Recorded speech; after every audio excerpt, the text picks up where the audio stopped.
Coconut rose milk laddu பார்க்கலாமா?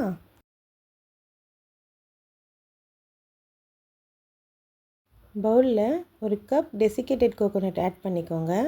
கூடவே அரை கப் மில்க் மேட் ஆட் பண்ணிக்கோங்க.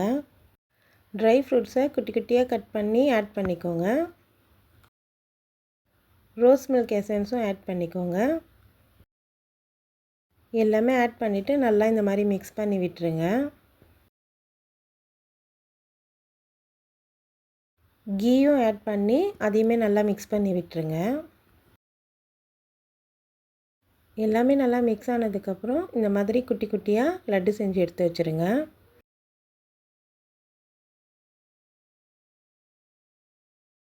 நெக்ஸ்ட்டு லட்டை டெசிகேட்டட் கோகோனட்டில் இந்த மாதிரி பண்ணி தனியாக எடுத்து வச்சுருங்க. அவ்வளோதான், coconut rose milk laddu ready. Try பண்ணி பாருங்கள், ரொம்ப ஈஸியாக இருக்கும்.